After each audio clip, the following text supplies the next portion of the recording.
Seas Ministries.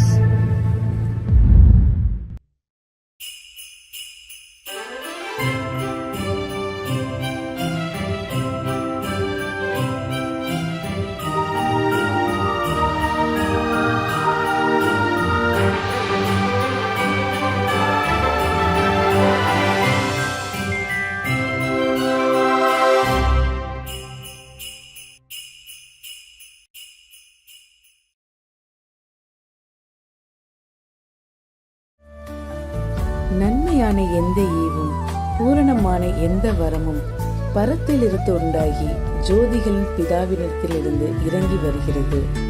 அவரிடத்தில் யாதொரு மாறுதலும் யாதொரு வேற்றுமையும் நிழலும் இல்லை. யாக்கோபு 1:17. Every good gift and every perfect gift is from above and cometh down from the Father of lights, with whom is no variableness, neither shadow of turning. James 1:17. கர்த்தருடைய பரிசுத்த நாமம் மகிமைப்படுவதாக. மகிழ்ச்சிகரமான கடைசி மாதத்தில் God Who Seas Ministry சார்பாக உங்களை சந்திப்பதில் பெரும் மகிழ்ச்சி அடைகிறேன். இந்த ஆண்டு முழுவதும் தேவனாகிய கர்த்தர் நம்மையும் நம் குடும்பத்தையும் கிருபையால் தாங்கி நடத்தியிருக்கிறார். நம்முடைய போக்கிலும் வரத்திலும் நம்முடைய பிரயாணங்களிலும் கர்த்தர் நமக்கு துணையாயிருந்தது மாத்திரமல்ல, நம்முடைய பலவீனங்களிலே தம்முடைய வார்த்தையை அனுப்பி பலப்படுத்தியிருக்கிறார். நாம் அநேக நேரங்களிலே சோர்ந்து போய் இருந்த போதும் கர்த்தர் தம்முடைய வார்த்தையினாலே நம்மை தேற்றினார், நம்மை பலப்படுத்தினார். தேவனாகிய கர்த்தர் நம்மோடு கூட இருக்கிறார் என்பதை இதன் மூலம் அநேக நேரங்களிலே நம்மை உணர வைத்திருக்கிறார். விசேஷமாக இந்த கடைசி மாதத்திலே தேவனாகிய கர்த்தர் நிறைவான ஆசீர்வாதங்களால் நிரப்பி நம்மை ஆசீர்வதிப்பார் என்று நம்புகிறேன். கர்த்தருடைய வார்த்தையை கேளுங்கள், நம்புங்கள். கர்த்தருடைய வார்த்தை உங்கள் நடுவிலே பெரிய காரியங்களை செய்யும். தேவனிடத்திலிருந்து ஆசீர்வாதங்களை காத்திருந்து பெற்றுக்கொள்வோம். தேவனாகிய கர்த்தர் நிச்சயம் உங்களையும் உங்கள் குடும்பங்களையும் ஆசீர்வதிப்பாராக. ஆமேன்.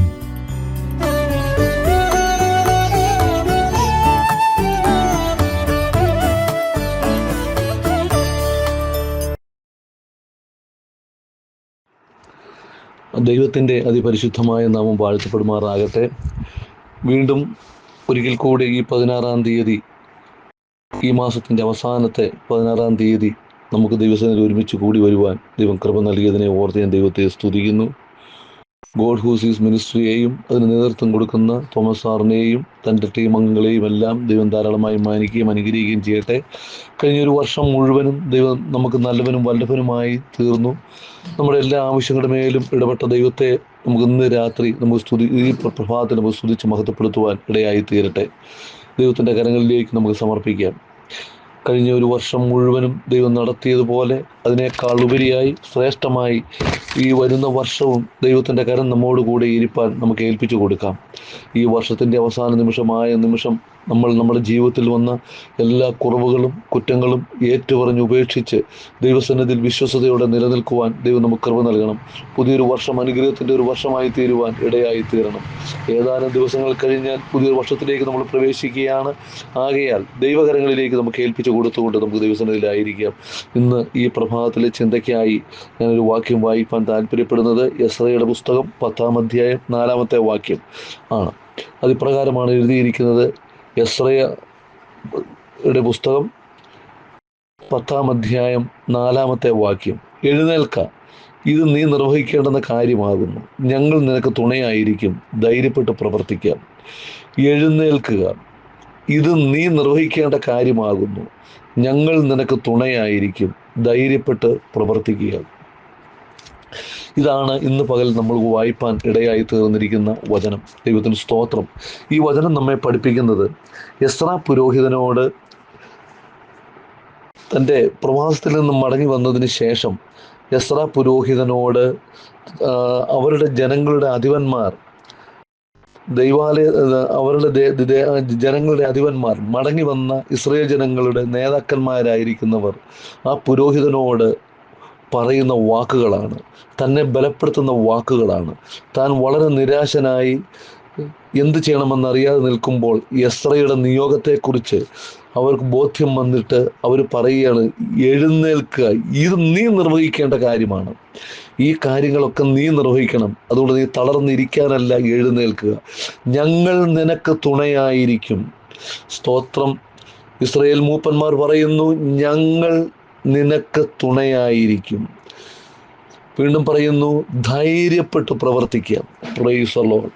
തൻ്റെ പ്രവർത്തനങ്ങൾ കണ്ടിന്യൂ ചെയ്യുവാൻ, അവരെ ധൈര്യപ്പെടുത്തുവാൻ, ബലപ്പെടുത്തുവാൻ ആഹ്വാനം ചെയ്തുകൊണ്ട് സ്തോത്ര ഇസ്രായേൽ മൂപ്പന്മാർ സംസാരിക്കുന്ന എസ്രാ പ്രവാചകനെ വീണ്ടും ശക്തീകരിക്കുകയും ബലപ്പെടുത്തുകയും ചെയ്യുക മാത്രമല്ല, തൻ്റെ മേലുള്ള ദൈവിക നിയോഗം പൂർണ്ണമായി നിവർത്തിപ്പാൻ പ്രൈസ് ദി ലോർഡ് അവർ ആവശ്യപ്പെടുന്നതായിട്ടാണ് നമുക്ക് വചനത്തിൽ മനസ്സിലാക്കാൻ കഴിയുന്നത്.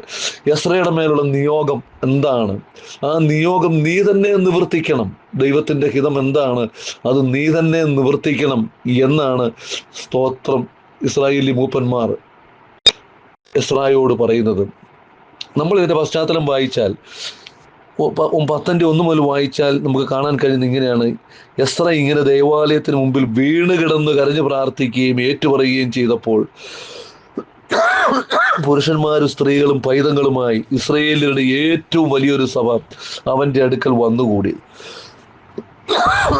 ജനവും വളരെ കരഞ്ഞു. അപ്പോൾ ഏലാമിൻ്റെ പുത്രന്മാർ ഒരുവനായ ഹെലിയേലിൻ്റെ മകൻ ശെഖന്യാവ് എസ്രയോട് പറഞ്ഞത്, നാം നമ്മുടെ ദൈവത്തോട് ദ്രോഹം ചെയ്തു, ദേശനിവാസികളിൽ നിന്ന് അന്യജാതിക്കാരത്തികളെ വിവാഹം ചെയ്തിരിക്കുന്നു എങ്കിലും ഈ കാര്യത്തിൽ ഇസ്രായേലിനു വേണ്ടി ഇനിയും പ്രത്യാശയുണ്ട്. ഇപ്പോൾ ആ സ്ത്രീകളെയൊക്കെയും അവരിൽ നിന്ന് ജനിച്ചവരെയും യജമാനൻ്റെയും നമ്മുടെ ദൈവത്തിൻ്റെ കൽപ്പനയെങ്കിൽ വിറയ്ക്കുന്നവരുടെയും നിർണയപ്രകാരം നീക്കിക്കളവാൻ നമ്മുടെ ദൈവത്തോട് നാം ഒരു നിയമം ചെയ്യുക. Praise the Lord. എൻ്റെ പശ്ചാത്തലം കുറെ കൂടെ പുറകോട്ട് പോക്കിയാൽ വ്യക്തമായിട്ട് നമുക്ക് മനസ്സിലാക്കാൻ കഴിയുന്നുണ്ട്. എസ്രയുടെ നേതൃത്വത്തിൽ ഇസ്രായേലിലെ അല്ലെങ്കിൽ മടങ്ങി വന്ന ഇസ്രായേൽ സമൂഹം അവരുടെ ആരാധന പുനഃക്രമീകരിക്കേണ്ടതിന് വേണ്ടി ഇസ്രയുടെ നേതൃത്വത്തിൽ ബാബിലോണിൽ നിന്ന് കടന്നു വരുവാൻ ഇടയായി. എന്നാൽ നമ്മൾ 8-ാം അധ്യായത്തിൽ കാണുന്നുണ്ട്, അവർ പ്രാർത്ഥിക്കുന്ന, കർത്താവേ, നീ ഞങ്ങൾക്ക് തുണയാണ്, ഞങ്ങൾക്കൊരു ശുഭയാത്ര നൽകിത്തരണം എന്നൊക്കെ അവർ പറഞ്ഞ് പ്രാർത്ഥിക്കുന്ന സാഹചര്യം നമുക്ക് കാണാൻ കഴിയുന്നു. വളരെ പ്രതീക്ഷയോടെ ബാബിലോണിൽ നിന്ന് എസ്ര ഇവിടെ കടന്നു വന്നപ്പോൾ, തന്നോട് കൂടെയുള്ള ജനവുമായി കടന്നു വന്നപ്പോൾ അവർ മനസ്സിലാക്കുന്ന ഒരു സത്യമുണ്ട്. എന്താണ്? സ്തോത്രം. ഇസ്രായേൽ ജനങ്ങളെല്ലാം ഈ മടങ്ങി വന്ന ജനവും ഇസ്രായേലിൽ പ്രവേശിപ്പാൻ കഴിയാതെ വണ്ണം യോഗ്യന്മാരല്ലാത്തവരായി തീർന്നു. അവർ അന്യജാതിക്കാരത്തികളായ സ്ത്രീകളെ വിവാഹം കഴിച്ചു. അവരുടെ പുത്രിമാരെ അന്യജാതിക്കാർക്ക് വിവാഹം ചെയ്തു കൊടുത്തു. മാത്രമല്ല, അവിടെ എഴുതിയിരിക്കുന്നത് ഇപ്രകാരമാണ്. 9:2 ഇപ്രകാരം കാണാൻ കഴിയുന്നുണ്ട്. എടുത്തു, വിശുദ്ധ സന്തതി ദേശനിവാസികളോട് ഇടകലർന്നു പോയി. എന്താണ്? ഇസ്രായേൽ സന്തതികൾ, വിശുദ്ധ സന്തതിയായവർ ദേശനിവാസികളോട് കൂട്ടം കൂടി എന്ന് പറഞ്ഞാൽ ദൈവം കൽപ്പിച്ചിട്ടുള്ള വേർപാടിൻ്റെ ചുവര് ഇടിഞ്ഞുപോയി. അവർ സങ്കരവർഗമായി തീർന്നു. അതുകൊണ്ട് അവരെ പുറത്താക്കി കളയണമെന്നാണ് സ്തോത്രം എസ്രയോട് ആവശ്യപ്പെടുന്നത്. എസ്ര ഈ വർത്തമാനം കേട്ട് കഴിഞ്ഞപ്പോൾ എന്താണ്? താൻ പ്രതീക്ഷിക്കാത്ത ഒരു ന്യൂസാണ് അവിടെ കേൾക്കുവാനിടയായത്. നിങ്ങൾ വായിക്കണം. 9 മുതൽ എസ്ര 8, 9, 10 വാക്യങ്ങൾ, അധ്യായങ്ങളൊക്കെ വായിക്കുമ്പം ഇതിൻ്റെ മർമ്മം നിങ്ങൾക്ക് മനസ്സിലാക്കുവാനിടയായിത്തീരും. അപ്പോൾ പറയുകയാണ്, എസ്ര ദൈവസന്നിധിയിലേക്ക് കൈ ഉയർത്തി ദൈവത്തോട് പ്രാർത്ഥിക്കുന്ന പ്രാർത്ഥന നമുക്കിവിടെ കാണാൻ കഴിയുകയാണ്. Praise the Lord. അവർ തീരുമാനിച്ചു. അവർ സഭയെല്ലാം ഒരുമിച്ച് കൂടി പ്രാർത്ഥിച്ച് തീരുമാനിക്കുന്ന തീരുമാനമാണ് ഇവിടെ കാണുന്നത്. Praise the Lord. അവിടെ നിങ്ങൾ വായിക്കണം, ഈ ഭാഗങ്ങൾ വായിക്കണം. ഇങ്ങനെ 10-ാം അധ്യായത്തിൽ കടന്നു വരുമ്പോഴാണ് എസ്രയോട് പറയുന്നത്, ഞങ്ങൾ നിനക്ക് തുണ. എന്താണ്? നീ ഒരു തീരുമാനമെടുത്താൽ നിന്റെ തീരുമാനത്തോട് ഞങ്ങൾ ഉണ്ട്. പ്രൈസ് ദി ലോർഡ് എന്നാണ് ഇവിടെ പറയുന്നത്. ഞങ്ങൾ നിനക്ക് തുണ. സ്തോത്രം. എന്തിനു വേണ്ടിയുള്ള തീരുമാനമാണ്? ഈ ഇസ്രായേൽ ജനങ്ങൾ ബാബിലോണിൽ നിന്നും അന്യജാതിക്കാരത്തികളായ ജനങ്ങളെ, സ്ത്രീകളെ വിവാഹം കഴിച്ചു കൊണ്ടുവന്നതും അതുപോലെ ഭർത്താക്കന്മാരെ, അന്യജാതിക്കാർ ഭർത്താക്കന്മാരെ എടുത്തതുമായിട്ടുള്ള അവിഹിതമായ സകല ബന്ധങ്ങളും അവസാനിപ്പിക്കണമെന്നാണ് ദൈവം എസ്രയും മൂപ്പന്മാരും തീരുമാനിച്ചിരിക്കുന്നത്. അതിനുവേണ്ടിയാണ് എസ്ര ദൈവസന്നിധിയിൽ വീണ് കിടന്ന് അവരുടെ തെറ്റുകൾ ഏറ്റുപറഞ്ഞ് ഉപേക്ഷിച്ചത്. പ്രിയമുള്ളവരെ, നമ്മൾ മനസ്സിലാക്കുക, ഇസ്രായേൽ ജനങ്ങളെ ദൈവം പ്രവാസത്തിലേക്ക് വിടുമ്പോൾ അവർക്ക് ദൈവത്തിന് ആ ദേശത്ത് നിലനിർത്താൻ കഴിയാത്ത തരത്തിലുള്ള പാപം വർദ്ധിച്ചത് കൊണ്ടാണ് ദൈവം അവരെ ഹല്ലേലൂയ പ്രവാസത്തിലേക്ക് വിടുവാൻ ഇടയായത്. എന്നാൽ മടങ്ങി വന്ന ജനവും അതുപോലെ പാപം ചെയ്തിട്ടുള്ള ജനമാണ്, പാപത്തിൽ കിടക്കുന്ന ജനമാണ്, ദൈവത്തിൻ്റെ വാഗ്ദേശത്തിൽ പ്രവേശിപ്പാൻ യോഗ്യതയില്ലാത്ത ജനമാണെന്ന് മനസ്സിലാക്കി അവർ ചില കഠിനമായ തീരുമാനങ്ങളാണ് എടുത്തിരിക്കുന്നത്. ഇന്ന് പകൽ നമ്മൾ മനസ്സിലാക്കണം, നമ്മുടെ ക്രിസ്തീയ ജീവിതത്തിൽ പ്രൈസ് ദി ലോർഡ് നമ്മൾ വീണ് കിടന്ന് പ്രാർത്ഥിക്കേണ്ട, മധ്യസ്ഥത അണയ്ക്കേണ്ട ചില സന്ദർഭങ്ങൾ നമ്മുടെ ജീവിതത്തിൽ വരും. നേതൃത്വം കൊടുക്കുന്നവർ വില കൊടുക്കേണ്ട സാഹചര്യങ്ങൾ വരും. പ്രൈസ് ദി ലോർഡ്, അവരുടെ മധ്യസ്ഥതകൾ ദൈവം അംഗീകരിക്കും. എന്നാൽ സ്തോത്രം, അതിനേക്കാൾ ഉപരിയായി ദൈവവുമായുള്ള ഉടമ്പടി, ശക്തമായ ഉടമ്പടിയിലേക്ക് മടങ്ങി വരണമെങ്കിൽ കഠിനമായ ചില തീരുമാനങ്ങൾ ദൈവജനം എടുക്കേണ്ടതായി വരും. പ്രൈസ് ദി ലോർഡ്, ഇന്ന് ഈ പ്രഭാതത്തിൽ നമ്മൾ ചിന്തിക്കുമ്പോൾ അവർ എടുത്ത തീരുമാനം പോലെ ഈ കഴിഞ്ഞ ഒരു വർഷം മുഴുവനും നമ്മുടെ ജീവിതത്തിൽ പ്രൈസ് ദി ലോർഡ് പ്രശ്നങ്ങളും പ്രതിസന്ധികളും നേരിടുവാൻ ഇടയായിട്ടുണ്ട്.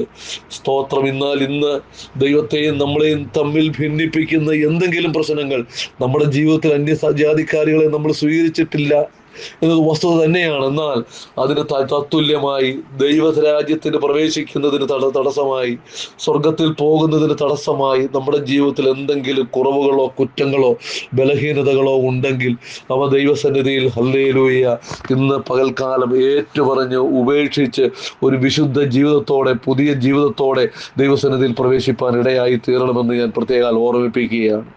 മാത്രമല്ല, ദൈവത്തിന് സ്തോത്രം, അവരെല്ലാവരും 10-ാം അധ്യായത്തിൽ നമുക്ക് കാണുന്നുണ്ട്, 10:10 എസ്രാ പുരോഹിതൻ എഴുന്നേറ്റ് അവരോട്, നിങ്ങൾ ദ്രോഹം ചെയ്തു, ഇസ്രായേലിന്റെ കുറ്റത്തെ വർദ്ധിപ്പിക്കേണ്ടതിന് അന്യജാതിക്കാരത്തികളെ വിവാഹം കഴിച്ചിരിക്കുന്നു.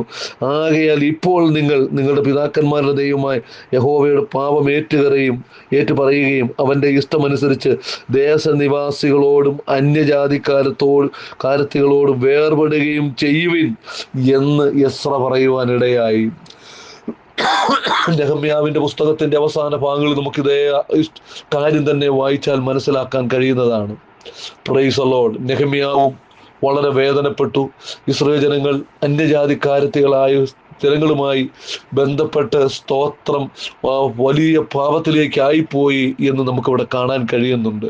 അതുകൊണ്ട് ദൈവത്തിന് സ്തോത്രം, ഇന്ന് ഈ പ്രഭാതത്തിൽ നമ്മൾ ചിന്തിക്കുമ്പോൾ പ്രൈസ് ദി ലോർഡ് നമ്മൾ എടുക്കേണ്ട കഠിന തീരുമാനങ്ങൾ, ഈ പുതിയ വർഷത്തിലേക്ക് നമ്മൾ പ്രവേശിക്കുമ്പോൾ നമ്മൾ എന്തെല്ലാം വിട്ടുപിരിയണം, ഏതെല്ലാം തീരുമാനങ്ങൾ നമ്മൾ എടുക്കണം, നമ്മുടെ ജീവിതത്തിന് വേണ്ടാത്തത് എന്തൊക്കെയുണ്ട് അതെല്ലാം വിട്ടുപിരിഞ്ഞ് പുതിയൊരു അവസ്ഥയിലേക്ക്, ഒരാത്മീയ അവസ്ഥയിലേക്ക് വന്നെങ്കിൽ മാത്രമേ നമുക്ക് ദൈവവുമായിട്ടുള്ളൊരു ബന്ധത്തിലേക്ക് വരുവാൻ കഴിയുകയുള്ളൂ. നമ്മുടെ ജീവിതത്തിൽ ഒരു ഉണർവ് ഉണ്ടാകണമെങ്കിൽ നമ്മൾ വിട്ടുപിരിയേണ്ട പല ഘടകങ്ങളുണ്ട്, കഠിനമായ തീരുമാനങ്ങൾ എടുക്കേണ്ട സാഹചര്യങ്ങളുണ്ട്. ആകയാൽ നമുക്കിന്ന് ഈ പ്രഭാതത്തിൽ പുതിയൊരു തീരുമാനത്തോടെ, പുതിയൊരു പ്രതിഷ്ഠയോടെ നമുക്ക് ദൈവസന്നിധിയിലേക്ക് പ്രവേശിപ്പാൻ, പുതിയൊരു വർഷത്തിലേക്ക് പ്രവേശിപ്പാൻ, ആ പുതിയൊരു ആണ്ടിലേക്ക് പ്രവേശിപ്പാൻ ഇടയായി തീരട്ടെ എന്ന് പ്രാർത്ഥിച്ചുകൊണ്ട് ഈ വചനങ്ങളെ ഇവിടെ അവസാനിപ്പിക്കുകയാണ്. നമുക്ക് ദൈവത്തോട് പ്രാർത്ഥിക്കാം. കരുണയുള്ള ദൈവമേ, സ്വർഗീയ പിതാവേ, ഈ പരിശുദ്ധ നിമിഷത്തിനായി ഞങ്ങൾ അങ്ങയെ സ്തുതിക്കുന്നു.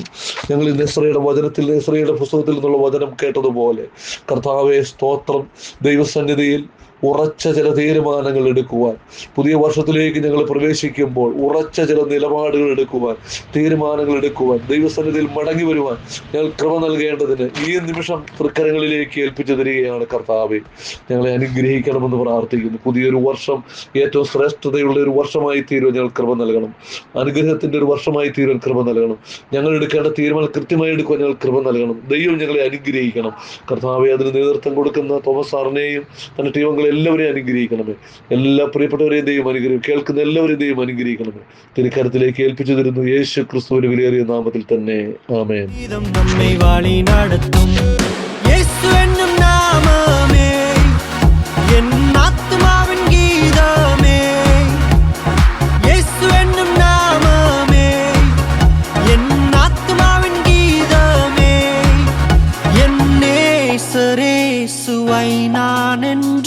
ஏற்றி மகிழ்ந்திடுவே